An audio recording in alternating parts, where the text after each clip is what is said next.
নমস্কার বন্ধুরা, আমি রুনা। আমার এই পাঁচফোড়ন চ্যানেলে তোমাদের সবার অনেক অনেক ওয়েলকাম।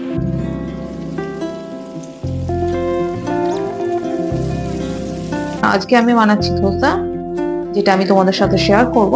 ধোসা বানানোর জন্য আমি প্রথমে নিয়ে নিচ্ছি এই কাপের মাপে 1 কাপ আতপ চাল,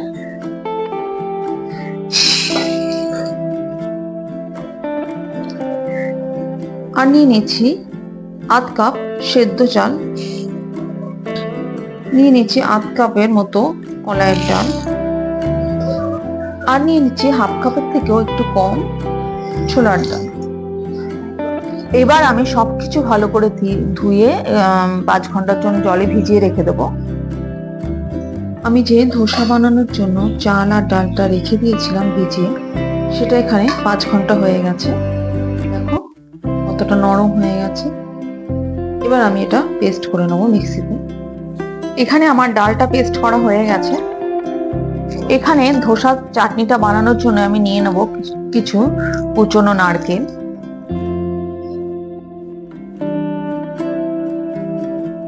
কিছুটা ছোলার ডাল,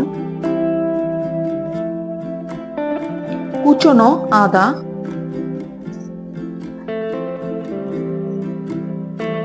একটা কাঁচা লঙ্কা আমি ভেঙে নিচ্ছি, অল্প ধনে পাতা, অল্প নুন, আর দিয়ে দেবো এই চামচের 1 চামচ চিনি। এবার এর মধ্যে দিয়ে দেবো পরিমাণ মতো জল।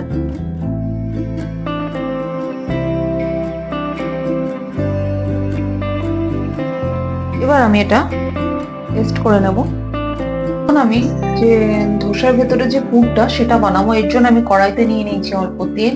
এর মধ্যে আমি দিয়ে দিচ্ছি জিরে, অল্প হিং, এর মধ্যে আমি দিয়ে দেবো কিছুটা কুচনো আদা, অল্প কুচনো রসুন, এর মধ্যে আমি দিয়ে দিচ্ছি কিছু পেঁয়াজের কুচি,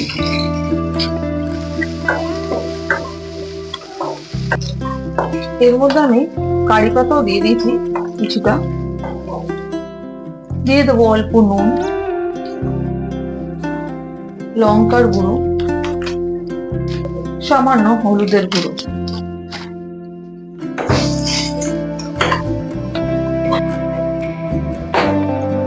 এবার আমি সেদ্ধ করা আলুটা এর মধ্যে দিয়ে দেবো।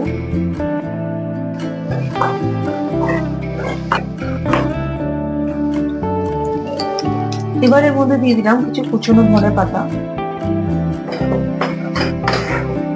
এখানে ধোসার ভেতরের যে পুরটা সেটা আমার একদম রেডি হয়ে গেছে।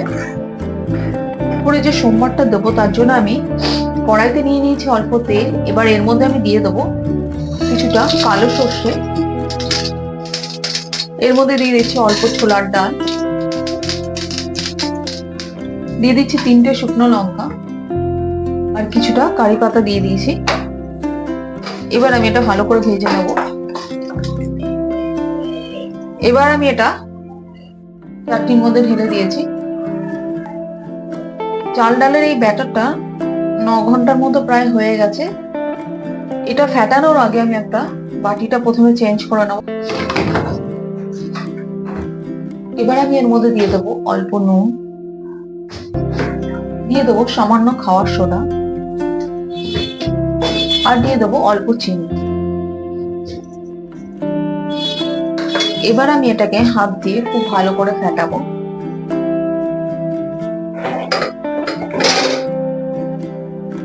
এটা আমি খুব ভালো করে ফেটিয়ে নিয়েছি।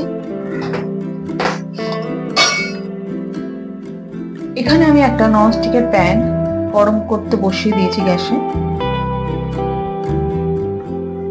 এখানে আমি একটু অর্ধেকটা পেঁয়াজ নিয়ে নিয়েছি। এবার এটা এর মধ্যে নিয়ে পুরোটা এই প্যানের মধ্যে ভালো করে তেলটা মাখিয়ে নিলাম এটা দিয়ে। এবার আমি এর উপর সামান্য জল ছেটাতে দেখে গরমে যাতে ধোসাগুলো পুড়ে না যায়,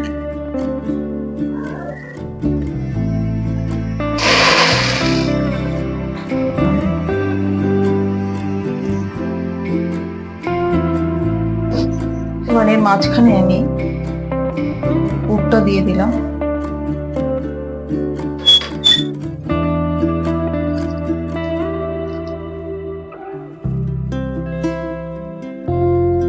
এখানে একটা ধোসা আমার রেডি।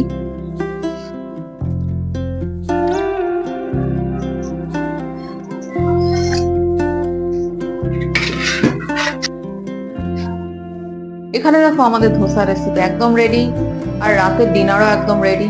ঘরে থাকা সামান্য জিনিস দিয়ে বানানো এই ধোসা রেসিপিটা তোমাদের কেমন লাগলো অবশ্যই কমেন্ট করে জানিও। আর যদি ভালো লাগে একটা লাইক আর সাবস্ক্রাইব।